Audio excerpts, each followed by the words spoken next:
Hi everybody, welcome back to my channel, Non-Stop Talking with your girl here, Vivian Liu. I know it's been a while. I feel like at the beginning of like this pandemic slash quarantine, I really wanted to be like super productive, right? And then like all the fatigue and I set in, I just felt so lethargic and there was just no motivation, and I'm feeling that like especially now with the holiday season approaching and knowing that like holidays are just gonna be like celebrated and spent in a whole completely different way. And I thought, like, you know what, I just need to like do something, get something done, and maybe like I'll feel more motivated, I'll become more productive and stuff like that. So I thought it would be nice just to spend the weekend filming wrap-ups, just like getting all the wrap-ups that I've never done. I also thought it would be fun to like play around with like my old childhood like clips, because like several months back they were like back in and stuff like that. And oh yeah, as for this lip color, Sephora had like, you know, their holiday sale and everything, and so I decided it was finally time to try one of Selena Gomez's Rare Beauty line's lip products, and I decided to go with Darling because I like to try more of like the fun special colors. I personally don't think this looks good on me. I think it looks super like washed out and faded on my face. I'm trying to like wear it longer to see like if it will grow on me. This is only like my second or third time like putting it on, so we'll see if it grows on me. I got like mixed reviews from my friends, and I just feel like the ones that like said nice things were just being nice. But yes, so today we are doing my long overdue September 2020 reading wrap up. I've decided that I'm no longer gonna do watching wrap ups. Sorry about that. There was just no viewership, and just it's just too much videos to catch up at this point. I don't think like I have like a good memory of what I read in September, so I pulled up my written wrap-up over here, so I might be looking over here a little bit here and there as a reminder. So in September 2020, I consumed 4 audiobooks, 1 manga volume, 3 graphic novels, and 1 like cartoon art funny book. Word count wise, it was like kind of a slow month, but I picked up some like really good stuff, so I'm excited to get talking about it. By the way, it's been so long since I put makeup on because I wear like a mask at work, and I get to remote some days that I don't like put makeup on at all anymore, and I just don't know how to draw eyes anymore. Like always, we'll start off with the audiobooks first, and book 1 is On Earth We're Briefly Gorgeous by Ocean Vuong. This I have been wanting to read for a while now. I first heard about Ocean Vuong through YouTube. I think he was being interviewed by Seth, and I watched his interview and I was just like, wow, this man just speaks so beautifully and he's so articulate, and there's just something about him that's very charming. Because of that, I decided to pick up his poetry book, and that just really blew me away. His debut novel was obviously then like put on my TBR list, and I don't know why I never really got around to it. A close friend of mine's in real life mentioned that I should pick it up, and because it had been on my radar, and I'm one of the type of people who, if someone mentions something in my real life, like it shoots up on my TBR. So this shot up on my TBR, and then I found out that the audiobook is narrated by the author himself, and I was like, what? His voice is just like magical. Obviously I have to pick up the audiobook, which is what I did. But I do recommend the audiobook because it like Ocean Vuong's voice is just it's like just this, there's just this like whimsical like sing-song like soft-spoken beauty to it. I don't know like how to like really put it into words, but it's just, it's nice. There we go, it's nice. And the way Ocean Vuong writes, it's just like the way he speaks, just articulate and beautiful. So I really enjoyed his debut novel. So the author is just really skilled, and I was able to connect with this book in a way I wasn't expecting. So my mom is also a refugee from Vietnam during the Vietnam War, and reading this being written by someone who is like the children of the refugees, like there was just that connection and bond that I just felt immediately. I don't really know how to like explain it, so hopefully you like catch my flow. But yeah, but the writing style is just really eloquent, and it just sucked me in like right from the beginning. There were two themes that really stood out to me the most, and I think one of them was just like the acceptance of love and the different type of loves, and that it can be damaging. Sorry, I said loves, I don't know. The second thing that really stood out to me that was discussed in this was just the expectations placed on children with immigrant parents. Like, I just really felt that. Some other things I remembered was just the usage of sorry, and in terms of like customer service, and just little dog's experience with first love. Like everything, there were just so many things in this that was very memorable, that really stood out to me and really related to me as a person, which was something I was not expecting. But this book is just haunting, deep, and beautiful, and it just shows that there's like so much sadness in the world, and it's done in such a poetic way. Like you feel like you're reading poetry, but like there's just so much sadness in the world, but there are those moments of beauty, hence the title, and I love that. So I gave this a 4.8 out of 5. Before I move on to the next book, I also want to mention that there's this one point where this question gets brought up, and I'm paraphrasing, where is it like, it's something like, do you need destruction to be able to be creative? And for me, I feel like the answer is yes. Number 2 is Educated by Tara Westover. This book I think was really popular last year, but I didn't really have like a real interest in reading it. It wasn't until two of Andrew's friends were talking about it, and they were like, oh, we loved it so much. And then I saw BookTuber Read with Cindy mention it, and you know, now that so many people are talking about it in my real life and on BookTube, it shot up on my TBR, so I immediately borrowed the audiobook. I have to admit that I think this book definitely lives up to its hype. Halfway into the audiobook, I just couldn't put it down. I thought it was very interesting and quite well written. I was continuously shocked and entertained, and just going through a wide range of emotions. Overall, I felt like Educated was like a really eye-opening read, and I highly recommend it if you haven't read it already, because I know a lot of people have.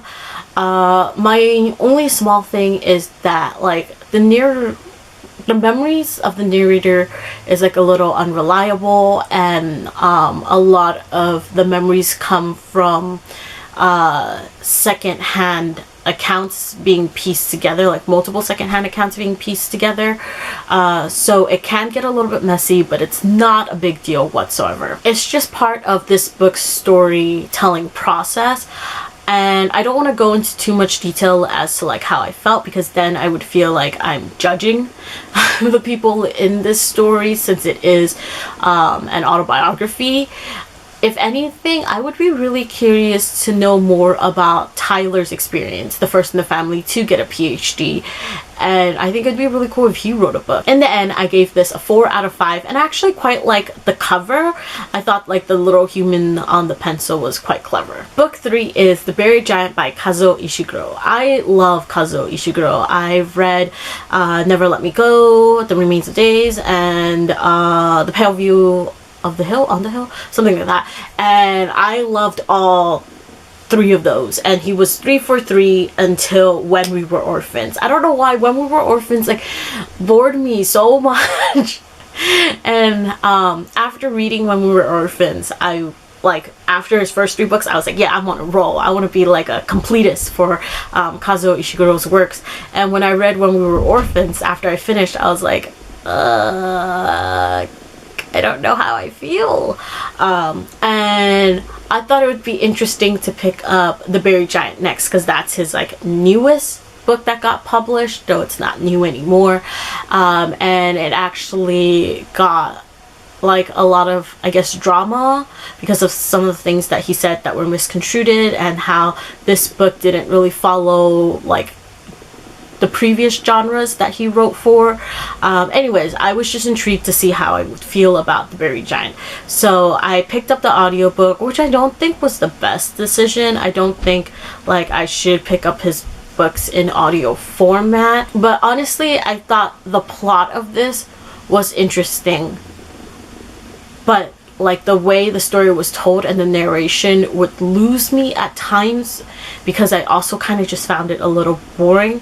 But the mystery, the mystery I thought was interesting, and that's what got me to the end. Like I wanted to know like what's up, and the ending, I don't know if it was truly satisfying. I just felt really mixed while like listening to it, and I kept thinking like, oh, should I just like go and pick up the physical copy instead?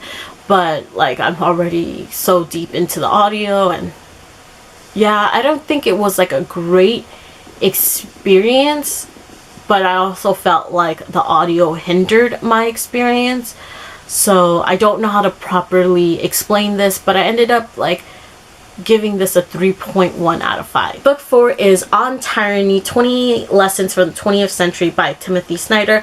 So this is more of like a educational read. The author, I believe, is a professor, and I was recommended this book by my friend Kyle, who highly recommended it, and so I bought 2 copies, one for myself and one for my friend Ginny.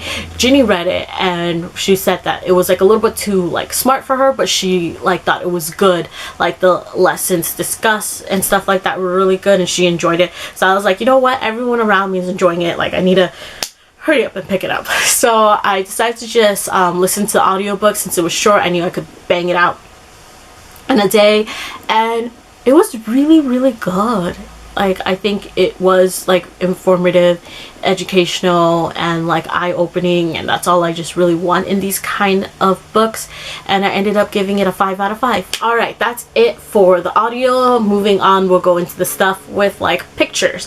So number 5 is Clueless Senior Year by Amber Benson and Sarah Kuhn, and illustrated by Siobhan Keenan. I gave this a 4 out of 5. I think randomly Hoopla recommended it to me, and I really like Clueless. It's one of my all-time favorite movies, so I decided to give it a try, and I was pleasantly surprised. I went into this with like not really any expectations, and I ended up being quite entertained. I thought the art was good, the fashion was good. It was cool that each one of like the 3 girls got their own chapter and their own like internal struggle to share, and that it was really about like the girls like growth, personal growth, instead of like the romantic relationships were like more on the back burner a little bit, and I really liked that. I thought the 90s vibes were really like on point, so I enjoyed it, and I gave it a 4 out of 5. After enjoying Clueless a Senior Year, I decided to pick up Clueless One Last Summer, which is the second volumes, the continuation, and that one just wasn't as good. It just wasn't as fun. I didn't care for the conflicts, and they tried to add summer in there, but I don't think it was done in a way where it was smooth and that it like augmented the story in any way. So I was like slightly disappointed, but the art was still really good, even if the fashion didn't hit as hard as the first volume, and I ended up giving it a 3.3 out of 5. Number 7 is Moon Girl and Devil Dinosaur Volume 1 BFF. Once again, this was just Hoopla recommending me graphic novels. I had no idea what this was about, but I thought the cover was kind of cute, so I decided to just borrow it and read it, and this is actually set in the Marvel universe. How random is that? And obviously I feel like this story fits more of a younger crowd, of a younger like demographic, but I still really enjoyed it. It was really cute, it was really fun, and I would recommend it for like people who are, I guess, in the middle grade age or genre, like to pick it up. At first, like I was a little confused I think it's really because I went to this not knowing anything, but I think it really began to pick up and I was just really like enjoying myself. And I've read some negative reviews on Goodreads, and while I do find what they say valid, I personally had a great like reading experience with it, so I gave it a 3.8 out of 5. Number 8 is An Incurable Case of Love, Volume 4 by Maki and Joji. I've been talking about this quite a lot because I went and watched the live action and really loved it, so then that's why I picked up the manga. And it's pretty much a simple shoujo manga or josei manga about a doctor and a nurse. The doctor's like super intelligent and the nurse is like somewhat dumb, and that's that. It has like all your typical tropes, and if that's something you're into, it's something you're into. This time around, I feel like the relationship is between the main couple is finally progressing forward. We get a decision of like the whole study abroad thing. We meet the ex-girlfriend, and all I can say is that the manga now at this point is super different from the live action, and I wasn't expecting that. I personally think the live action is better, but this volume, like, we also get like into the smut territory, which I was like, whoa, that took a while, but I also was not expecting it to show up anymore. But yeah, I ended up giving this a 3.8 out of 5, and I'll surely pick up the next volume soon. Number 9 is Gudetamas Guide to Life by Brian Elling.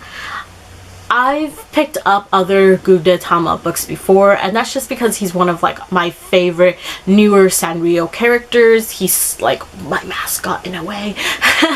And I've enjoyed like a lot of like the Gudetama books, but this one I think just, I didn't think it was really funny. I didn't find it all that enjoyable, but it is Gudetama nonetheless. It's just pretty much Gudetama teaching you how to like live a better life. It was okay, and I would give it like a low 3.5 out of 5. And that's it. That's all for my September 2020 reading wrap up. Like I said, I'm just gonna continue this weekend filming, so you should be getting another video soon, and hopefully this will like increase my productivity and everything else that I'm trying to get done in my life. If you like, you can share in the comments below something that you've recently read, and if you think I would enjoy it or not. Like, comment, subscribe. See you in my next video whenever that is. Bye!